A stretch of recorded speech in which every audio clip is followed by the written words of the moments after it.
为何隋朝和唐朝都一定要灭掉高句丽呢？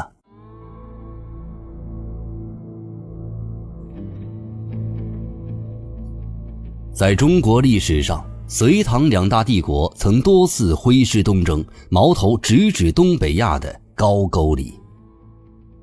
这片遥远而寒冷的土地，仿佛是中原王朝心头的一根刺，数十年间无数次战火燃烧，皇帝亲征，100万大军出动。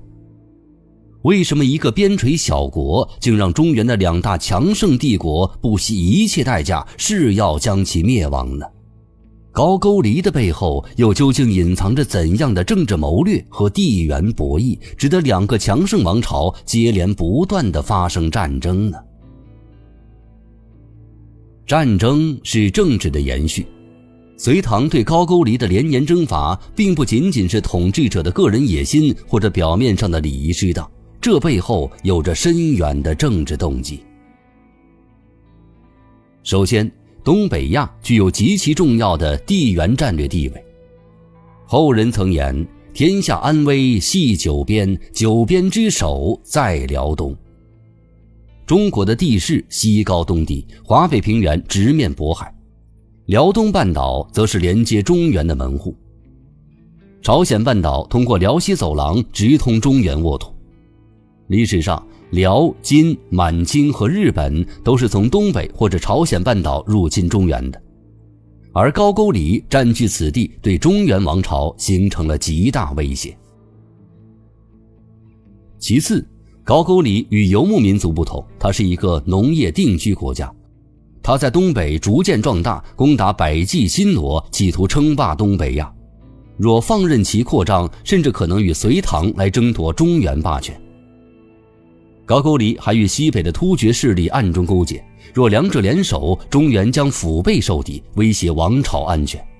所以高句丽的存在对于隋唐来说，犹如悬在头顶的利剑，非除不可。此外，高句丽的存在破坏了宗藩朝贡体系，挑战了大一统的秩序。隋朝统一之后，高句丽虽然表面上称藩，但实际上他多次无视朝廷命令，而唐朝也同样不能容忍高句丽侵犯新罗，这不仅关乎大唐的威望，也是维持天下秩序的关键。更为重要的是，高句丽所占的辽东地区本是汉朝疆土，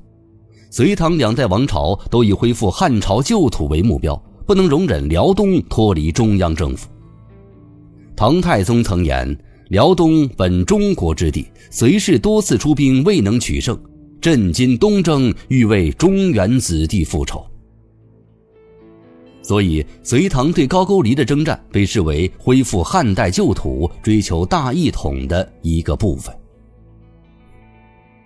隋唐两朝的高句丽战争不仅是国家利益的延续，也是对地缘政治、军事威胁和王朝威信的回应。可是这样过度地消耗了国力，尤其是在隋朝，东征高句丽的失败直接导致了隋炀帝杨广失去民心，也加速了隋朝的覆灭。唐朝建立之后，历经战乱的中原经济萧条，加上西北的突厥势力不断威胁，唐朝就暂时和高句丽维持了和平。但随着贞观之治的推进，唐朝国力逐渐强盛，东北边境的火药味再次弥漫。贞观18年，唐太宗李世民以高句丽侵略新罗为借口，发动了对高句丽的战争。次年，李世民亲自率军前往东北指挥，唐军接连获胜。但是因为深秋时节寒冷，粮草不济，唐军不得不撤退了。直到公元666年，高句丽爆发内乱，唐高宗抓住了机会，全面发起进攻，各路大捷。到668年9月20日，唐军攻克了平壤，这也结束了持续了半个世纪的隋唐和高句丽的战争。